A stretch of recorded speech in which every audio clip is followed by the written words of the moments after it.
Ehsan Kattoula. Hi, Ehsan. Welcome. Hi. We're going to talk about the future. I'm going to start with my first ask, which is let's introduce you. Tell me about yourself and your role there. Well, thanks, LeiLani, for having me here. I'm Ehsan Kattoula. I work in Cobb County School District as an assistant superintendent in accountability. And it's one of those jobs that really it's entertaining for me, and challenges my learning, which is what I'm always looking for. Things that I try to touch is always try to support the students and create new methods of how students learn, how students move from one grade level to another, and really try to get them ready for the workforce, trying to get them graduated. So that overall component of the type of programs that we're developing, how do you manage those programs, and eventually try to graduate the student. Okay, awesome. I'm going to start with this question, if that's okay with you. Oh, first of all, I don't know if you've seen this because the other people that were with Cobb saw this already before, but this was your certificate of win as a district. So I wanted you to take a look at it. Notice how it says data-driven instructional management. I think thanks for giving us the award. I know that it's well-deserved for the parents of our community and our students. Our superintendent in this district has had this vision since 2014 of creating this data management system. And he put together multiple people with different thought process for us to create something out of nothing. People were not talking about learning management system back in 2014. They were trying to develop some kind of way of analyzing the students, really trying to answer the big question: how do you support the teachers very quickly? The big question that we started was very easy, and it's complicated for a lot of educators, which is how do you know a program, whatever they're implementing in their school, is efficient and effective? That was the original question that started this idea about how are we going to create this idea of getting information back to the teachers quickly. So that started that conversation about data driven. And the second part about that was, as a former science teacher, we always analyze data sometimes at a slow pace, but this management system was really trying to get the rate of information back to the teacher as quickly as possible to modify, as your previous panelists, the four of them have shared with you, is get the information back quickly to the hands of the teacher, so that way that can modify whatever plan it's going to look like. And artificial intelligence is good. For those of us that have dabbled with it, even read a lot of articles, coming out of college from different sources. And it was good to hear them explain how the industry is changing in using the AI. I think that is the next phase of information that the teachers are going to need. As much as we want to distance ourselves from what that looks like, it has to be ingrained with the teachers. Yeah. Yeah, and I think there's a lot that you could probably shed light on that we were just talking about with the former panel, which was on curriculum. Mm-hmm. You and I both know that the average district has over 3,000 pieces of software in play. I mean, I don't know how many you guys have or if you even take into account, but a lot of those are programs like Carnegie Learning and others that are sort of courseware modularized, and they don't allow. Usually, I'm not sure about Carnegie's because I didn't ask him this, but they don't normally allow your data pull. And they're doing formative and sometimes summative assessment inside there. So they're over here on a little island. You can do that in an LMS, right? But then your objects are normally flat, discrete, digital, which is like maybe a video link or maybe a photo and piece of text or something typed in. It's not as thrilling and cool. It's not like auto remediating and all that kind of stuff. So right off the bat, when we talk about data, we look at the fact that the data is trying to map to a very disparate field where it can't see inside some of this stuff. So what are your thoughts on that? Well, you've heard me speak a lot about that the future of the classroom resides of highly interactive and engaging learning environment that allows the students to showcase what they've learned. That has to be at the forefront of everything. So therefore, as you are saying, that the students needs to have access to a variety of digital tools and resources.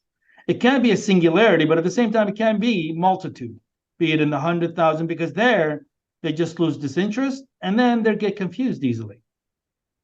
And so this is where that component, and I believe in the AI since early on, when some of us were reading in the research in the early 90s, when we were talking about as intelligent tutoring system, the ITS models that were coming in through the AI, that was the inception of it.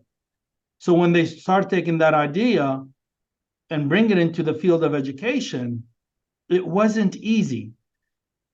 Because if AI can focus the type of resources that a student needs, I think that's going to do a great job for them. I think that's the game.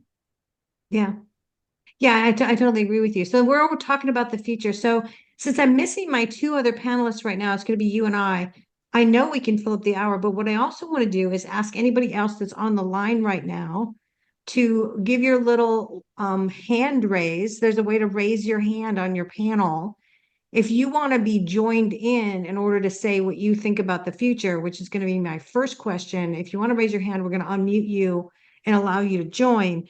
But the first question really is, let's talk about the pressures on schools right now that are pushing you to a new future. Okay, so pressures and therefore future. So let's talk about that first. Go ahead, Ehsan. I think my philosophy in education has always been a constructivist model. Allow the student to construct their knowledge.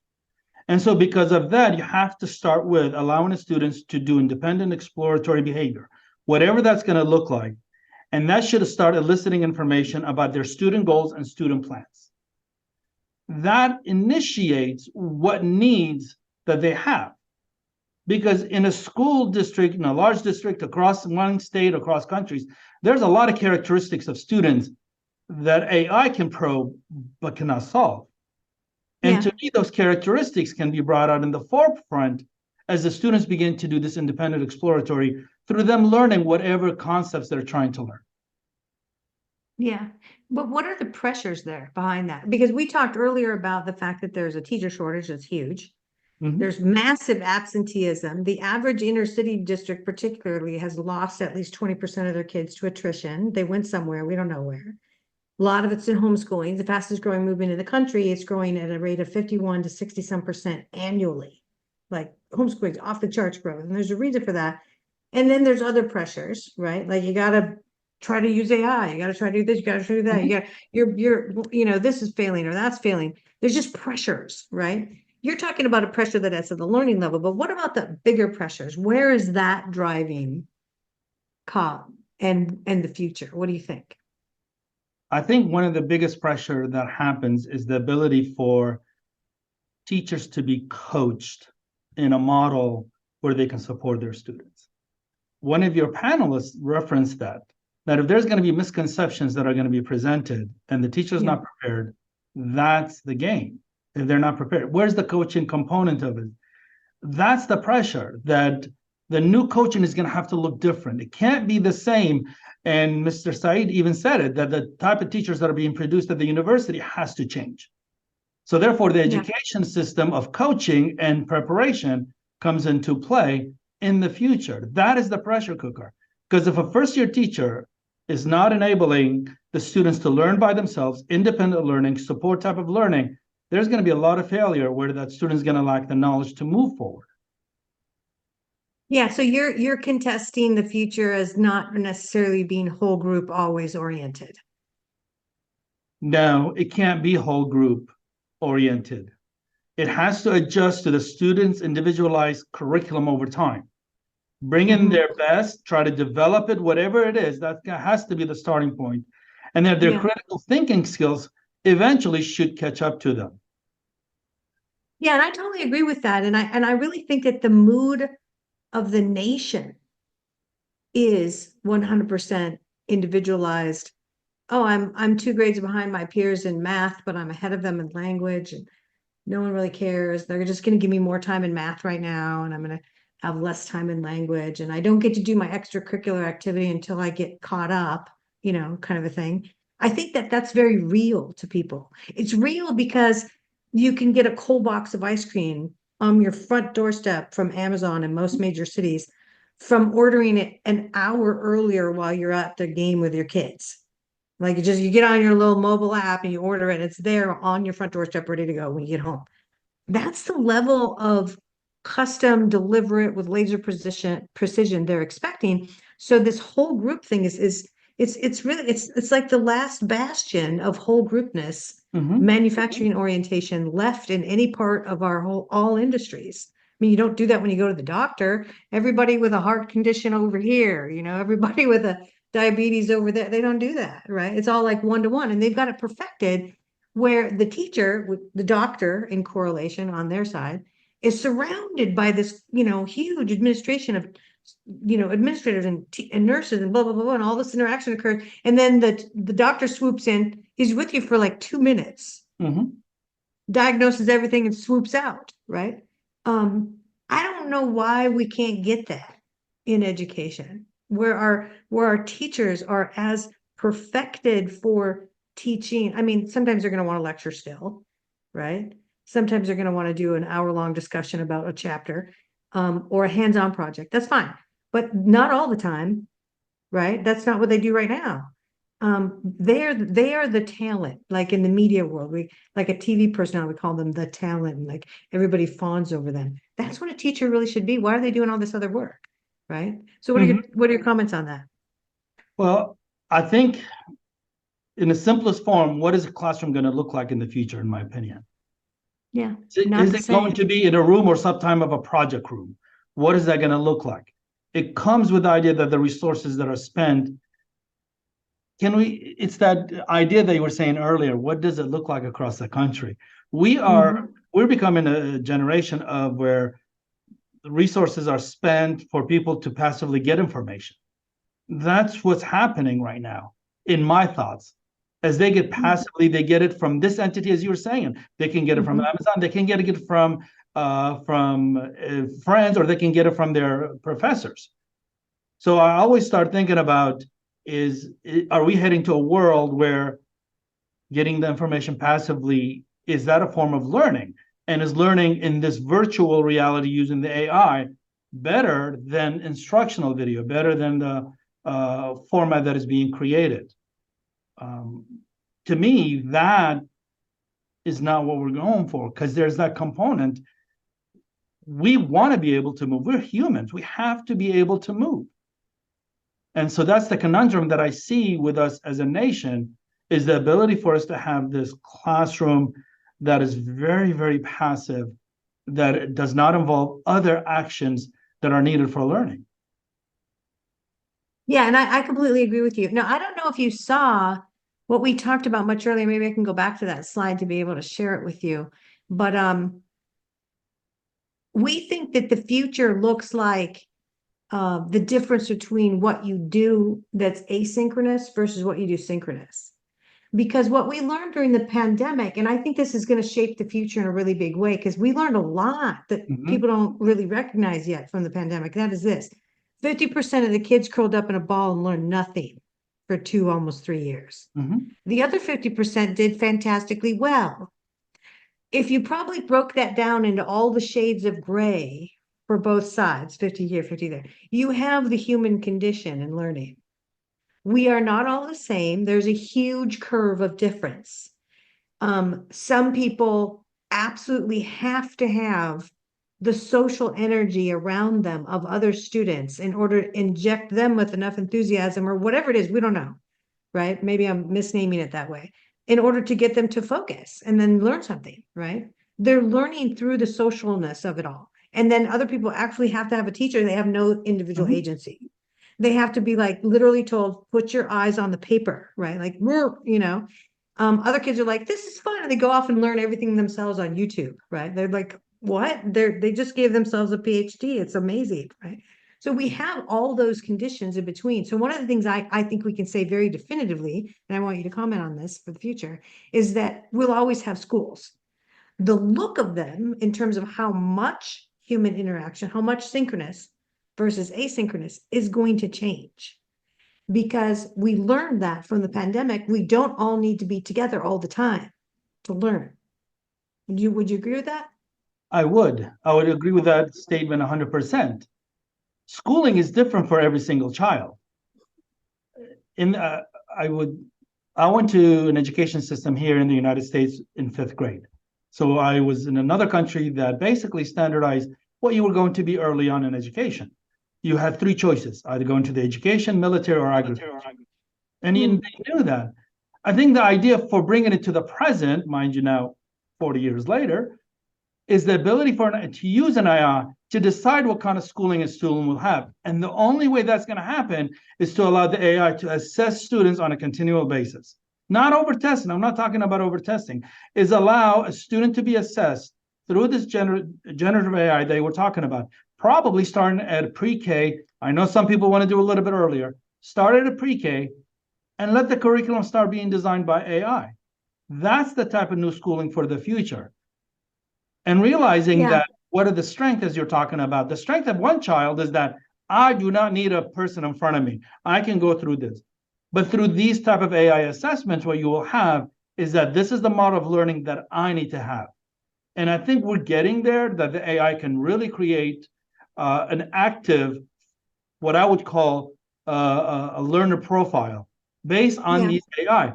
I would create this learner profile for you, and this is the type of learning that you will do for this current time and space, as you were talking about earlier. The time and space for us who taught physics is completely different.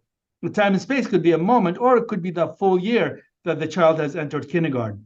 What they will do in that, based on that AI assessment, the type of schooling they will do for that year will completely be different than the following year. And I think that that's really the flexibility people are thinking they want. But the reason I think that there will be a place for AI and also places where AI won't be needed is that moment that humans are together will be experiential, just like you were saying early. So the dividing line between these two things is that when together, it has to be highly purposeful and customized and interactive. And there's a reason for me to be there other than just listen. If I'm just listening, I don't want to go. And isn't that all kids for all time? Like mom's talking to me while I'm not listening. So I don't care if you're a kid, that's the way it is. But also I think that the highly crafted animated game world of some of the courseware now is so beyond what is sitting in an LMS or even beyond what AI can do. I mean, AI can make what they call deep fake videos and photos, right? And even voices, but it isn't necessarily going to do the level of craft and iteration that companies are doing. And they might be using some AI inside of that, but what I'm saying is that the full crafting is becoming an art of amazing proportions. I've seen it. I've talked to all these companies that have science of curriculum and listen to the science protocols in there. And it's unbelievable. It's like so fast. Like it took us how many thousands of years to figure that out about the human brain? That's like amazing. Like now that we know, are we doing anything different? So I agree with you on one, and then the other side, I don't think AI is going to do everything. What are your thoughts? I do agree with you because as educators, we always look at that personalized learning. It has to happen. That personalized learning has to be created where a student gets that experience for every student. The number one issue that is being seen right now, and how do you combat, which is absenteeism. If schooling is not proper for a child or they're not engaged in some form or fashion, absenteeism is increasing. And it's because it's one of the leading causes of students not wanting to be. It's something that is not allowing the students throughout the day to have some kind of personalized learning with them. And the reason for me, when you talk about absenteeism and there is no personalized learning, it's because there's not collaborative learning between whomever is teaching and whomever is learning. We distance the students away from the learning when the student is moved, as people would call it right now, student voice. If we minimize the student voice, it doesn't matter what kind of AI you're going to develop. All these companies you had on here, great ideas they were shooting. But if the student is absent from that type of learning because they're not being in a collaborative mode, it's not been personalized, absenteeism will continue even in an artificial world. Yes. That to me, it becomes a problem. Absenteeism of a student, it will be absenteeism of students if they're not being asked, what should you learn? What is your thought process? And what support or tutoring that you need? Yeah, I totally agree with that. And I think what we're really looking at when we're talking about absenteeism, there's such a bag of tricks in that because right now we've had quite a few years where academic standard pressure, let's go digital and take away all your books, and now you got to build all your own lesson plans yourself when we don't have teachers being trained instructional designers. And so they're just winging it.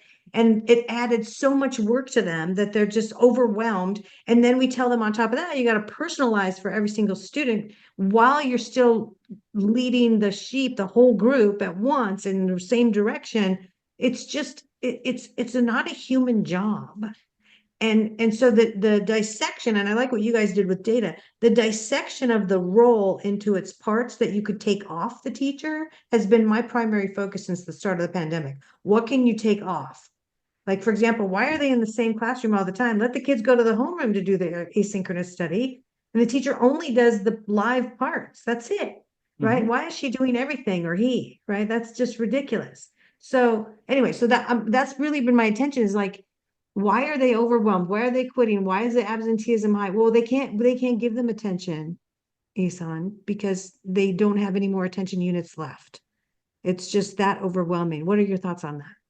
It is overwhelming for teachers. I think that is one of the early thought processes that went into there. How do you minimize the stress as you talk, the pressure points that the teachers will feel? Yeah. Besides just having the students being able to learn and manage their learning, the system and the forethought that we had here through our superintendent was great. He knew what was coming down. Nobody was predicting the COVID. But in this Yeah. new world that we're trying to create, where it's better for the students, where the student does have a say in what they're learning, the key component to me becomes notifying the parent. That is one of the last things that when I'm working with the administrators, when I'm working with district leaders, is that how do you get the parent to understand what's happening with their child's learning? That is the component that you've referenced previously in other conversations, that a parent entity has to move with the child's learning. And it's very, very difficult with some of the parents. And here, really, the engagement with the parents, we have a lot of parents that are just beginning to learn how to use a phone. That's okay, it's not a problem. How are you going to explain that a child is learning through artificial intelligence when the parents even comprehend, as you said, through all these pictures that you're seeing, is it real or is it fake? Yeah, we have a lot of issues here. And I think my thing about the future right now is that the only way you can assess where the future is to step back from the whole thing and look at the bigger picture.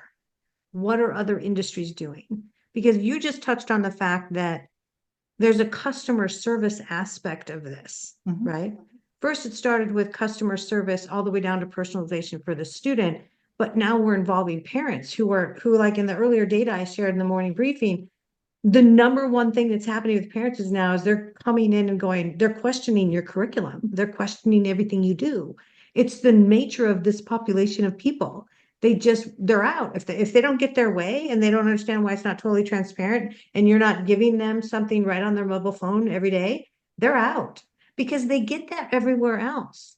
I mean, you order something on Amazon and they're giving you tracking notifications constantly. It's almost there. It's all that. Okay, the guy just put it in your house, right? Right at the very end, it's like um, so I really look at what you guys are doing with data. I know you're going to take it further, but the whole issue with the customer is always right is now come home here. That's part of our future. How do we deal with that? Your comments. I think what I would say with the customer is about choice. That's what our superintendent, we wanted to give Cobb County parents choice. Yeah. And that choice that they had, they could have gone digital or not digital. We knew that personalized learning becomes the clear indicator for our students. It's what we wanted. Yeah. The third component that I really want to talk about is that the movement of public education to a charter system, to a privatization of schools. How is that going to translate using the AI? There are some wonderful work that different people are doing in different formats. I know different legislatures across the United States, different states, are producing different way of funding new ideas, new educational system.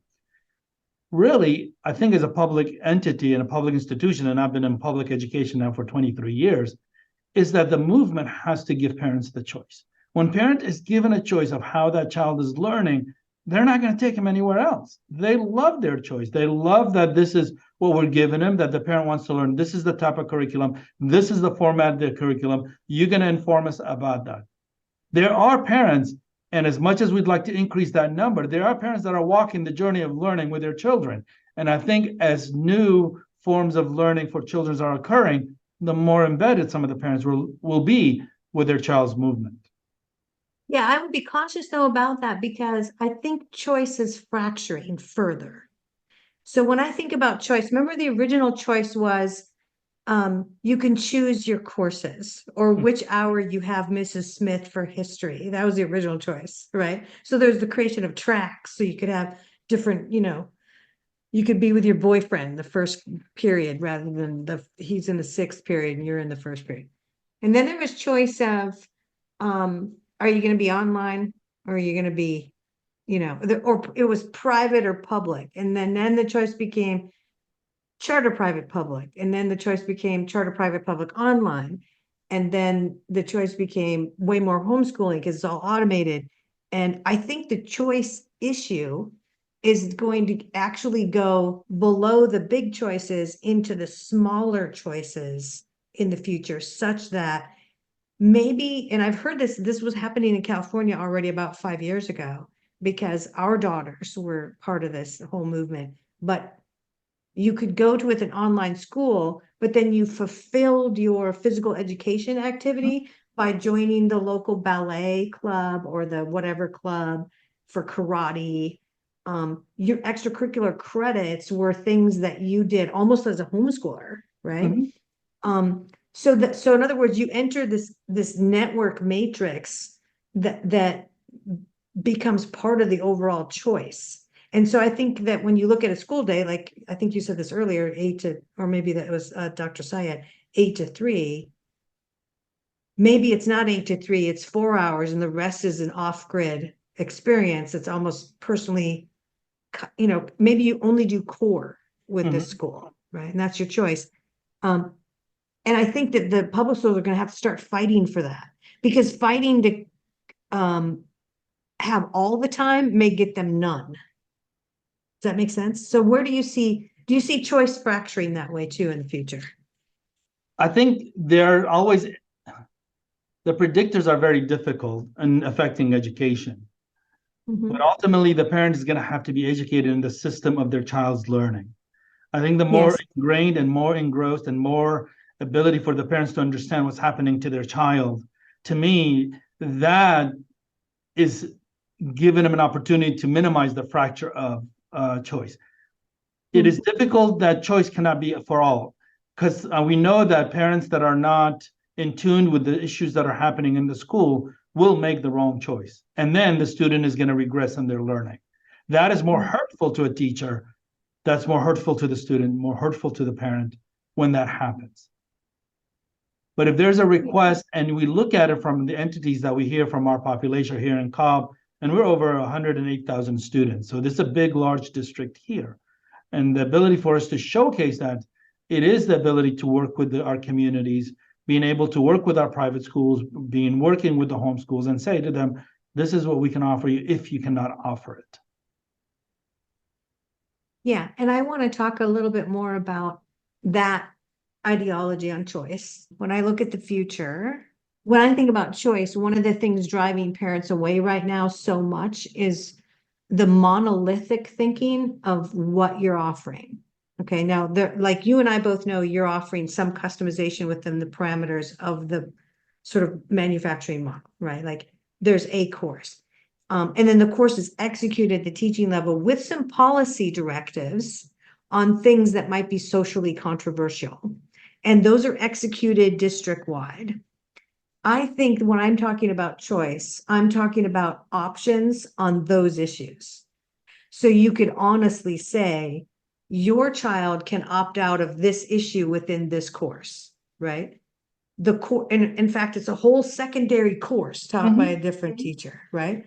It's a substitute, and maybe that's got almost infinite substitutions, right? Mhm. Based on your needs. So there's a different direction of choice, but it's an accommodation, because otherwise you're just going to lose more and more people, right? Does that make sense to you? Because this is the number one thing that the survey shows happening, right? This is the reason for the homeschooling massive growth. And it's really punching districts in the face and schools. And I think that choice issue is just going to grow. So what are your thoughts on being able to offer that level of customization? Have you guys talked about this at all, or is it just not on the radar? We do, and I would agree that it's one out of two parents that would question that across the United States. One of the things that we're beginning to have customization is the digital learning. The digital learning component, if a company is selling 50, when you're developing a content, if they're selling 50 chapters, I don't have to buy 50 chapters. I'd like to buy 18 chapters. So the customization comes in there. Will the companies that are developing, like the panelists that you had here, of different types of assessment, being an ACT prep ready or being able to measure the learning of a student, do we have to have the 50 chapters for the students? Being Yeah. selective of the number of chapters, the type of chapters that are going to be chosen is left within the entity of that teacher who's teaching that curriculum. This is where that AI starts, that the teacher's ability to see, I don't need to have this many. Then we can use the AI to say, if we're going to assess the students, then we know which content is going to be attached to those areas that the student needs support in. The student doesn't need support in 18 chapters. The student might only need support in 2 to 3 chapters. But the problem for me becomes, how well will they be prepared for the next whatever level that is? Yeah, If we're yeah, going to say that obviously. 62% of our students are going to go to some kind of a 4-year college, and another 20% is going to go to a 2-year institution, and 15% is going to go to the workforce, can the 62% and the 22% be able to survive in the next level of learning when you minimize the number of chapters that they're seeing? That becomes an issue that has been referenced previously in this meeting and previous sessions that I've heard from you, is that how well are the students prepared for college? Yeah, and what you're talking about right now is at the level of the curriculum, individual choices, the actual knowledge pieces. And what I step back and I start thinking is, yeah, you have these top line goals. Everybody's got to be college ready, or at least trade school ready, because that's their groove. The groove right now at all the trade shows, by the way, Ehsan, is people selling gardening kits, people selling welding kits with AR, AR VR goggles, and a bunch of courses on welding and the application of math, and it's amazing. It's like the whole trade revolution is coming right now. But anyway, what I walk back to is I think, wow, if I just catalog to myself or enumerate to myself the numbers of levers of alteration there is in any one institution, it makes for an operational nightmare.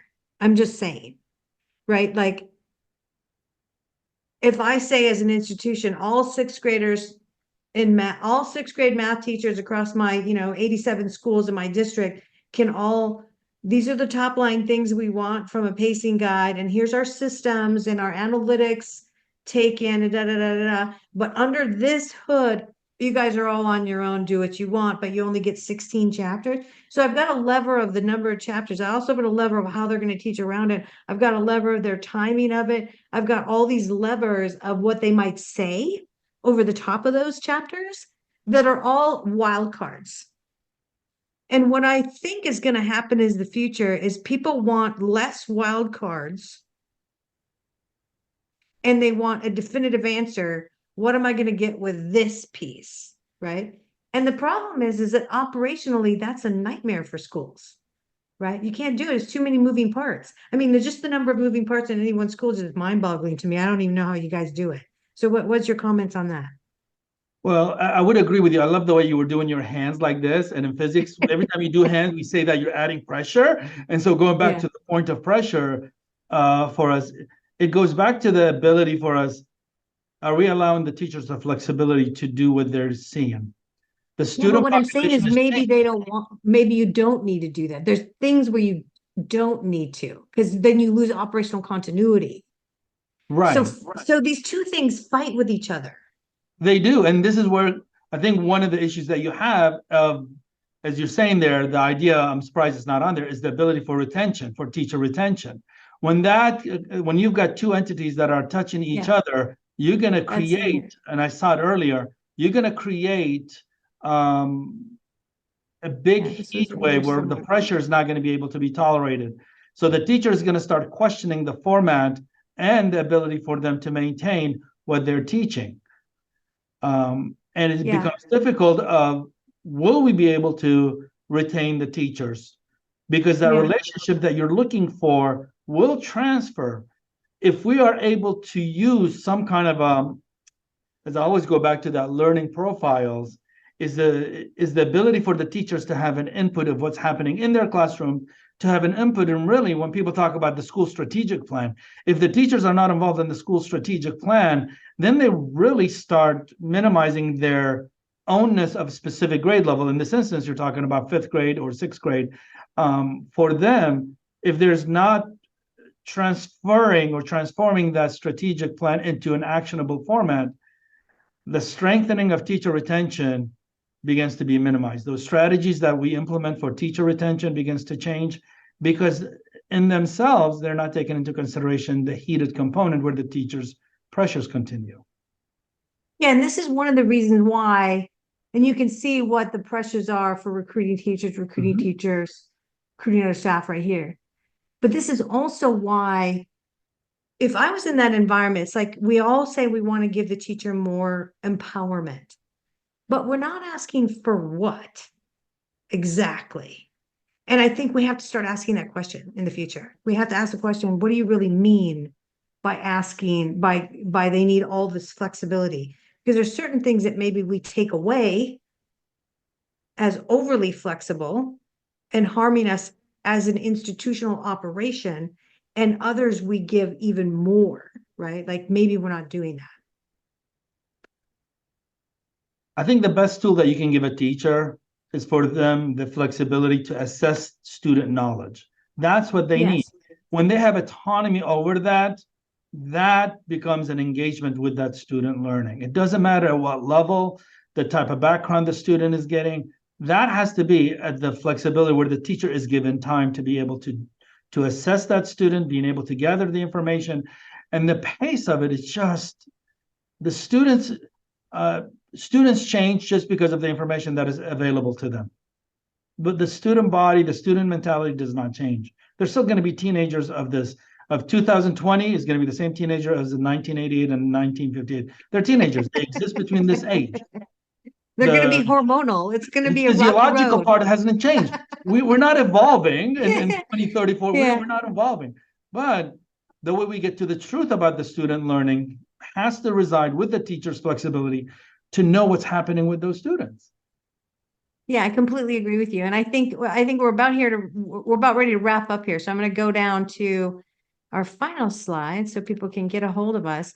And then I want to just ask for one last comment from you, and that is with regards to really what's happening in the future for you, for Cobb. Like, what are your priorities?